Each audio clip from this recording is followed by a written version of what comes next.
Hello friends, welcome back to my channel. Friends, अगर आप कश्मीर के फेमस टूरिस्ट प्लेस पहलगाम घूमने का प्लान कर रहे हैं और ये भी जानना चाहते हैं कि पहलगाम में कौन कौन से फेमस टूरिस्ट प्लेसेस हैं जिनको आप एक्सप्लोर कर सकते हैं, तो आज की वीडियो में हम आपको पहलगाम का फुल टूर कराएंगे जिससे आपको पहलगाम घूमने में कोई भी प्रॉब्लम ना आए। पहलगाम कश्मीर का वो पहाड़ी इलाका है जिसकी सुंदरता को शब्दों में बयां करना और वीडियो में दर्शाना थोड़ा सा मुश्किल है। मशहूर अमरनाथ यात्रा की शुरुआत भी पहलगाम से होती है, जो कि हम आपको आगे वीडियो में बताएंगे। तो चलिए फ्रेंड्स, वीडियो शुरू करते हैं। श्रीनगर से पहलगाम का जो डिस्टेंस है वो करीब 90 किलोमीटर का है, जिसमें पहुंचने में आपको 2 से ढाई घंटे का समय लग जाएगा। श्रीनगर और पहलगाम के रास्ते में आपको बहुत ही अच्छे व्यू पॉइंट्स देखने को मिलेंगे। यहाँ पर आप फोटो शूट करा सकते हैं, वीडियोग्राफी करा सकते हैं और रास्ते में आपको काफ़ी सारी स्नो भी देखने को मिलेगी।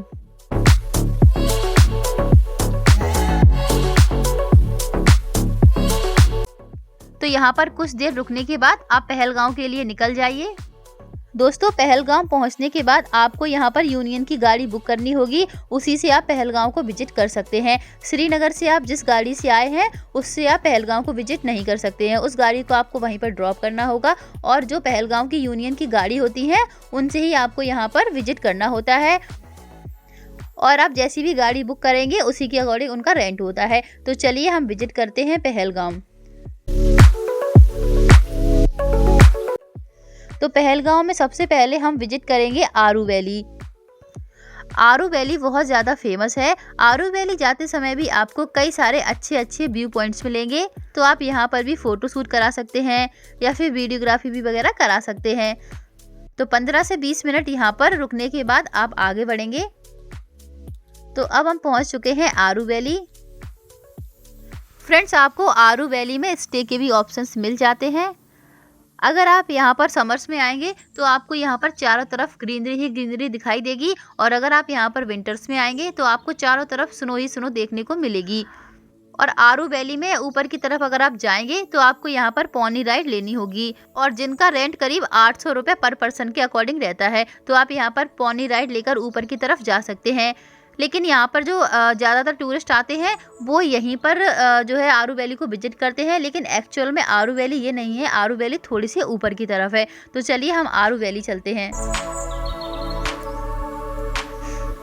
तो फ्रेंड्स, एक्चुअल में आरू वैली ये है।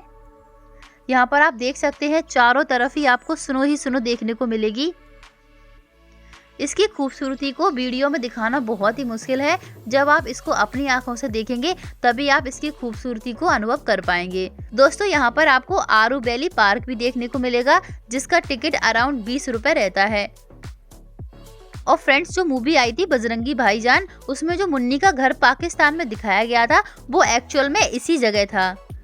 उसकी शूटिंग एक्चुअल में यहीं पर हुई थी। तो आरू वैली को अच्छे से विजिट करने के बाद अब हम नीचे की तरफ आ जाएंगे।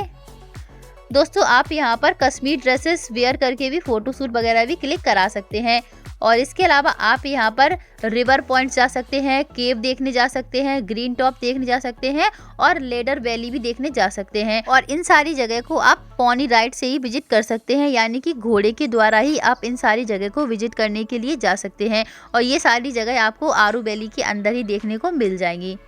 दोस्तों, आरू वैली का जो नाम है वो एक्चुअल में आरू विलेज से लिया गया है। ये एक गांव है, यहाँ पर लोग रहते हैं। तो फ्रेंड्स, अगर आप आरू वैली आ रहे हैं और यहाँ के फेमस टूरिस्ट प्लेसेस को भी देख रहे हैं तो फेमस टूरिस्ट प्लेसेस को देखने के साथ साथ आप यहाँ का जो गांव है यानी कि आरू विलेज है उसको भी ज़रूर एक्सप्लोर करें। ये कश्मीर का ट्रेडिशनल कल्चर है, इसे आप यहाँ पर अच्छे से देख सकते हैं। तो फ्रेंड्स, आरू वैली को अच्छे से एक्सप्लोर करने के बाद अब हम चलेंगे बाकी की टूरिस्ट प्लेसेस को विजिट करने के लिए। तो इसके बाद आप विजिट कर सकते हैं मिनी जू, जो कि आरू वैली से करीब 11 किलोमीटर की दूरी पर पड़ता है। तो चलिए हम चलते हैं मिनी जू। इसका जो टिकट है वो एडल्ट का रहता है 20 रुपये और जो चाइल्ड है उनका रहता है 10 रुपये। दोस्तों, ये जो जू है वो पीछे की तरफ है, मतलब आपको यहाँ पर थोड़ा सा सीढ़ियाँ ऊपर चढ़कर जाना होगा। यहाँ पर आपको ब्लैक बियर देखने को मिलेंगे, कई सारे हिरन और लेपर्ड भी आप यहाँ पर देख सकते हैं। तो आपको यहाँ पर बहुत सारे एनिमल्स देखने को मिलेंगे। ये भी काफ़ी इंटरेस्टिंग जगह है, तो आप इसे भी एक्सप्लोर कर सकते हैं। और इसके बाद अब हम जाएंगे यहाँ के एक और फेमस टूरिस्ट को विजिट करने, जो कि है बेताब वैली, जिसका डिस्टेंस आरू वैली से करीब 18 से 19 किलोमीटर का पड़ जाता है। तो चलिए चलते हैं बेताब वैली। तो फ्रेंड्स, अब हम बेताब वैली पहुंच चुके हैं। यहाँ पर मैं आपको बेताब वैली के बारे में कुछ बता देती हूँ कि इस वैली का जो नाम है वो पहले हुगन वैली था, लेकिन जब यहाँ पर एक मूवी की शूटिंग हुई जिसका नाम था बेताब 1983 में, और इसी के बाद इस जगह का नाम बेताब वैली रख दिया गया। ये जगह अंदर से देखने में बहुत ही ज़्यादा खूबसूरत है। ये एक तरह का बहुत बड़ा गार्डन है जिसमें आपको काफ़ी सारी स्नो नज़र आएगी। समर्स में आएंगे तो आपको यहाँ पर चारों तरफ ग्रीनरी ही दिखाई देगी।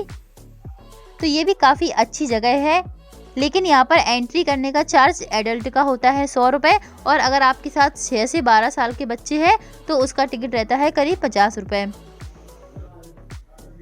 तो दोस्तों, बेताब वैली के अंदर आपको काफ़ी सारी बर्फ़ देखने को मिलेगी। अगर आप बेताब वैली एक्सप्लोर करने आ रहे हैं तो आप यहाँ पर स्नो बूट्स ज़रूर लें, जिसका चार्ज करीब 50 या 100 रुपये के आसपास रहता है, क्योंकि बेताब वैली में आपको काफ़ी सारी बर्फ़ मिलेगी जिसमें आपको चलने में, जो नॉर्मल शूज़ होते हैं उनसे आपको चलने में बहुत ज़्यादा प्रॉब्लम होगी, इसलिए आप यहाँ पर स्नो बूट्स रेंट पर ले सकते हैं। दोस्तों, बेताब वैली से आप लैडर रिवर का बहुत ही खूबसूरत नज़ारा देख सकते हैं। यहाँ पर आप काफ़ी सारी पिक्चर्स क्लिक करा सकते हैं, काफ़ी सारी वीडियो वगैरह भी बना सकते हैं। ये बहुत ही खूबसूरत प्लेस है। फ्रेंड्स, कश्मीर के जितने भी टूरिस्ट प्लेसेस हैं वो सारे खूबसूरती से भरे हुए हैं, और जब आप यहाँ पर विंटर्स में आएंगे तो इनकी स्नो के कारण इनकी खूबसूरती में 4 चांद लग जाते हैं। तो बेताब वैली को एक्सप्लोर करने के बाद अब हम चलेंगे चंदनबाड़ी, जिसका डिस्टेंस बेताब वैली से करीब 10 किलोमीटर का पड़ जाता है। रास्ते में आपको यहाँ पर एक छोटा सा गांव भी देखने को मिलेगा इस एरिया का, जिसे लास्ट विलेज कहा जाता है, क्योंकि इसके आगे कोई गांव नहीं है, और चंदनबाड़ी आखिरी स्थान है जहां तक गाड़ियां जाती हैं। उसके आगे यहाँ पर कोई गाड़ियां नहीं आती हैं, क्योंकि आगे रोड ही नहीं है, क्योंकि वहां से जो आगे हिमालय की जो प्रॉपर रेंज है उसकी शुरुआत हो जाती है। लेकिन वैसे भी अभी हम चल तो हिमालय पर्वत के बीच में ही रहे हैं, लेकिन उसके आगे रास्ता ही नहीं है, यानी कि कुल मिलाकर पहाड़ का जो एरिया है उसकी शुरुआत वहां से हो जाती है। तो दोस्तों, अब हम चंदनबाड़ी पहुंच चुके हैं, लेकिन चंदनबाड़ी का जो मेन पॉइंट है जहां पर आप विजिट करेंगे वो पार्किंग एरिया से थोड़ी सी दूरी पर है, इसीलिए हमें पैदल चलकर आगे की ओर जाना होगा, लगभग 200 या फिर 400 मीटर के आसपास, और वहीं पर आपको चंदनबाड़ी का मेन पॉइंट देखने को मिलेगा। लेकिन दोस्तों, मेन पॉइंट पर जाने से पहले आप यहाँ के जो नज़ारे हैं उनको भी आप यहाँ पर देख लीजिएगा, बहुत ही खूबसूरत है। यहाँ से आपको वैली का काफ़ी खूबसूरत व्यू देखने को मिलेगा। तो यहाँ पर वैली के व्यू को अच्छे से एंजॉय करने के बाद अब हम चलेंगे चंदनबाड़ी के मेन पॉइंट को देखने के लिए। लेकिन दोस्तों, चंदनबाड़ी के मेन पॉइंट तक पहुँचने के लिए हम जिस रास्ते को पार करते हैं उस रास्ते में आपको कई सारे हट्स आपको नज़र आएंगे। देखने में ऐसे लगते हैं जैसे कि ये घर हों, लेकिन ये एक्चुअल में दुकानें होती हैं। आपको यहाँ पर कई सारी दुकानें देखने को मिल जाएंगी, क्योंकि यहाँ पर एक तरह से अमरनाथ यात्रा का बेस कैंप है। जो अमरनाथ यात्रा करते हैं वो यहाँ पर थोड़ी देर रुकते हैं, उसके बाद आगे की तरफ बढ़ते हैं, इसीलिए आपको यहाँ पर कई सारी दुकान देखने को मिल जाएंगी। तो दोस्तों, फाइनली अब हम चंदनबाड़ी के मेन पॉइंट तक पहुँच चुके हैं, और दोस्तों यहीं से पवित्र अमरनाथ यात्रा की शुरुआत भी होती है, और यहाँ से जो होली केव है वो करीब 32 किलोमीटर रह जाती है, यानी कि अमरनाथ यात्रा की जो पवित्र गुफा है वो यहाँ से करीब 32 किलोमीटर ही रह जाती है, और यहीं से चढ़ाई शुरू होती है। तो ये एक तरह से बेस कैंप है अमरनाथ यात्रा के लिए, और जो पवित्र शेषनाग झील है वो यहाँ से करीब 32 किलोमीटर ही रह जाती है। तो दोस्तों, कश्मीर में अमरनाथ यात्रा की जो चढ़ाई होती है वो 2 जगह से होती है। एक तो आप यहाँ पर पहलगांव में आकर चंदनबाड़ी से जो है अमरनाथ यात्रा की चढ़ाई कर सकते हैं, और दूसरी सोनमर्ग से होती है। तो 2 जगह से आप अमरनाथ यात्रा की चढ़ाई कर सकती हैं। तो दोस्तों, ये भी पहलगाम का एक बहुत ही खूबसूरत टूरिस्ट प्लेस है। यहाँ पर भी आपको काफ़ी सारी स्नो नज़र आएगी, क्योंकि अगर आप यहाँ पर विंटर्स में विजिट करेंगे पूरे कश्मीर को तो आपको पूरे कश्मीर में ही स्नो नज़र आएगी। तो यहाँ पर भी अगर आप विजिट कर रहे हैं तो आप यहाँ पर भी स्नो बूट्स ज़रूर रेंट पर ले लें। उनका भी चार्ज करीब 100 या 150 रुपये के आसपास होता है, क्योंकि नॉर्मल शूज़ में आपको यहाँ पर भी चलने में थोड़ी सी दिक्कत आएगी, इसीलिए आप यहाँ पर स्नो बूट्स ही जो है रेंट पर ले सकते हैं। दोस्तों चंदनबाड़ी में ही आपको ममलेश्वर महादेव मंदिर भी देखने को मिलेगा। बाहर से ये मंदिर छोटा ही नज़र आता है, लेकिन ये बहुत ही पौराणिक और पुराना मंदिर है। तो चलिए अब हम मंदिर में चलते हैं। तो पहले मैं आपको इस मंदिर से जुड़े हुए इतिहास के बारे में बता देती हूँ। तो दोस्तों ये मंदिर ही वही स्थान है जहाँ पर गणेश जी को हाथी का सिर लगाया गया था, क्योंकि जब भगवान शिव ने गणेश जी का सिर काट दिया था, माता पार्वती बहुत ज़्यादा क्रोधित हो गई थी। तब भगवान भोलेनाथ ने हाथी का सिर काट कर जो है गणेश भगवान को लगाया था, और ये वही स्थान है जहाँ पर भगवान भोलेनाथ ने गणेश जी को हाथी का सिर लगाया था। यहाँ पर आपको कई सारे प्राकृतिक कुंड भी देखने को मिलेंगे। तो चलिए अब हम अंदर की तरफ भगवान भोलेनाथ के दर्शन करते हैं। तो मंदिर में आपको भगवान भोलेनाथ का शिवलिंग भी देखने को मिलेगा। और दोस्तों इस मंदिर की खास बात ये है कि पूरे भारत में आपको ये पहला मंदिर है जहाँ पर जो है नंदी के 2 सिर देखने को मिलेंगे। इसके अलावा आपको नंदी के जो है एक ही सिर देखने को मिलेगा, लेकिन इस मंदिर में आपको नंदी जी के 2 सिर देखने को मिलेंगे, और ये भारत का एकमात्र ऐसा मंदिर है। तो आप जब भी चंदनबाड़ी आएँ तो इस मंदिर को ज़रूर विजिट करें। दोस्तों इस स्थान के बारे में एक और ख़ास बात यह है कि भगवान भोलेनाथ की जो पवित्र अमरनाथ यात्रा है उसका पहला स्पॉट भी इसे कहा जाता है, क्योंकि ऐसी कहावत है कि भगवान शिव ने नंदी बैल को यहाँ पर छोड़ा था, चंदनबाड़ी में चांद को छोड़ा था, और शेषनाग झील में शेषनाग को छोड़ा था, एक तरह से रक्षा के रूप में। और नंदी जी की जो प्रतिमा है 2 मुख वाली, वो एकमात्र आपको इसी मंदिर में देखने को मिलेगी, जो कि काफ़ी ज़्यादा यूनिक है। दोस्तों पहलगाम का अर्थ होता है चरवाहों का गांव, और जब आप ममलेश्वर मंदिर के ऊपर से आप देखेंगे तो आपको पहलगाम का पूरा नज़ारा नज़र आएगा। तो जब आप नीचे की तरफ देखेंगे तो आपको यहाँ पर पूरा गांव यानी कि पूरा टाउन नज़र आएगा, जो कि काफ़ी ज़्यादा खूबसूरत लगता है देखने में। और इसके बाद आप यहाँ पर विजिट कर सकते हैं गौरी शंकर महादेव मंदिर, जो कि काफ़ी ज़्यादा खूबसूरत मंदिर है, और यहाँ पर भी आपको काफ़ी अच्छे नज़ारे देखने को मिलेंगे। यहाँ पर भी आप फ़ोटोशूट वगैरह करा सकते हैं। और इस मंदिर को विजिट करने के बाद आप जा सकते हैं बाइसन वैली।